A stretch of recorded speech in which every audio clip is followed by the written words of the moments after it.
Здравствуйте, уважаемые друзья! С вами я, Юрий Тютченко, кандидат ветеринарных наук, и в этом видеоподкасте я хотел бы рассмотреть вопрос откорма свиней с включением в их рацион ароматизаторов и вкусовых добавок. Насколько это эффективно и целесообразно.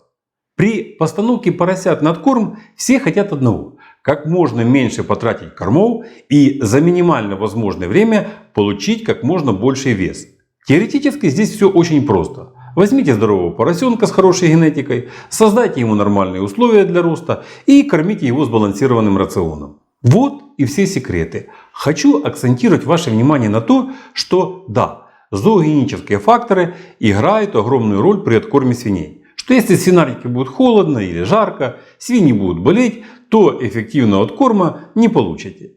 Корма будут идти в никуда. Но если вы все эти зоогенетические факторы и будете соблюдать, то это будет всего лишь 30% от эффективности откорма. В себестоимости свинины на примере лучших хозяйств, как фермерских, так и промышленных, основную долю затрат до 70% занимает стоимость корма. И логично, что чем дешевле вам обойдется корм, то тем эффективнее будет ваш откорм. Сейчас все корма покупаются, поэтому чем лучше корм, тем он дороже. А значит и дороже будет стоимость откорма. Очень многие верят в чудодейственную силу стимуляторов роста, что мол, если дать стимулятор, то абсолютно все проблемы будут решены. Причем во всех случаях. Как правило, если речь заходит о стимуляторах, то все в большинстве случаев имеют в виду гормональные препараты. И у многих сразу же в глазах возникают картинки с конкурсов по бодибилдингу. Везде, куда ни посмотришь, везде сплошная груда мышц. Это не совсем так. Ну, во-первых, гормональные стимуляторы роста сейчас запрещены. А во-вторых, такого воображаемого эффекта они и не дают. И не давали никогда. 10-15% не более. И, как правило, все они внутримышечного применения, что тоже есть затраты. Вообще, тема стимуляторов роста очень обширная и интересная, но, как говорится, не гормональными стимуляторами едиными. Стимуляторов роста очень много, не только гормональных. Те же витамины – это тоже своего рода стимуляторы роста, поэтому, чтобы не смешивать все в кучу, то о стимуляторах роста будет отдельное видео. А сейчас я хотел бы остановиться на другом. Тем более, что всем этим стимуляторам роста на современном этапе есть альтернатива. Наверное, вы заметили, если вы занимаетесь свиньями, то очень часто можно наблюдать такую картину. Особенно это характерно сразу после отъема поросят. Что все поросята как поросята, едят себе тихо, спокойно. А некоторые поросята при поедании корма аж давятся, так аппетитно чавкают и хламают. Это уже заявка на успех. Эти поросята откормятся быстрее и дешевле. То есть при откорме важное значение имеет поедаемость корма и желание съесть его побольше. Чем раньше животные съедят необходимое количество корма, тем меньше времени будет затрачено на их выращивание. И понятно, что для того, чтобы свинья откормилась, то необходим сбалансированный рацион. Свинья это не корова, и без зерновых кормов свинью не вырастет. Поэтому основа рациона свиней – это зерновые корма. Понятно, что любые зерновые корма стоят дорого. Но одних зерновых кормов мало. Для повышения эффективности корм всегда дополняется всевозможными премиксами и добавками. Если подойти так к составлению рациона, то это уже заявка на успех. Комбикорм – самый эффективный корм для свиней. Известны тысячи рецептов комбикорма, которые обычно включают в себя и бобовое, и несколько видов молотого зерна, мел, премикс, мясокостную муку. Но даже такой насыщенный корм не всегда позволяет добиться необходимого прироста массы. Поэтому возникает нужда использовать в меню добавки, которые позволяют свиньям быстро расти. О классических стимуляторах роста, как я уже сказал ранее, остановлюсь в одном из своих последующих видео. Основной секрет успешного откорма свиней кроется в том, что надо заставить поросенка хорошо потреблять корм. А если он этого не делает, то его надо приучать к этому. Если в послеотъемный период приучите поросенка хорошо поедать корм, то он откормится значительно быстрее, чем его спокойные собратья. Это раз. А второе, если при хорошем аппетите он будет есть корма, которые и невкусные, то этим вы еще и стоимость кормов значительно уменьшите. Причем хочу обратить ваше внимание на такой момент, что чем раньше поросенок начнет потреблять после отъема, то это тоже имеет очень важное значение. Ведь после отъема в результате стресса поросенок не сразу начинает потреблять корм, а это тоже имеет значение на его дальнейшее развитие. В связи с этим для послеотъемного периода характерны развитие отрицательного энергетического баланса в организме и потеря живой массы. Наблюдения показали, что 50% поросят начинают поедать корм через 24 часа после отъема, а 10% лишь спустя 48 часов. А энергетическое равновесие восстанавливается только на 8-14 день. И доказано, что на финише, как правило, быстрее растут те особи, которые до отъема съедают больше стартерных кормов и набирают хорошую живую массу. Раннее приучение поросят к твердой пище способствует формированию желудочно-кишечного тракта, повышению его объема и образованию достаточного количества пищеварительных ферментов. Одним из приемов, который позволяет повысить поедаемость корма поросятами, есть применение ароматизаторов и вкусовых добавок. Принцип точно такой же, как и у пищевой промышленности. Все знают, что сосисок можно съесть немеренное количество. Чем больше съел, тем больше их еще хочется. Понятно, что чем больше человек съел сосисок, тем больше денег производитель сосисок зарабатывает.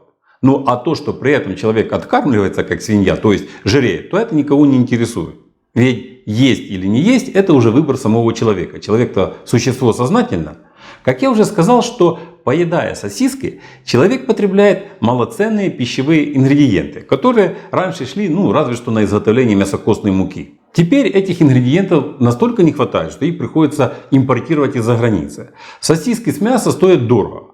Хотя я и не утверждаю, что если вы купили сосиски дорого, то это значит, что там есть мясо. Ведь люди покупают в первую очередь вкус. А сколько там мяса, то это уже другой вопрос. Так вот, это я к тому так долго рассказываю, что если в питании человека вкусовые добавки это есть проблема, то этот прием в животноводстве позволяет достигать очень хороших производственных результатов.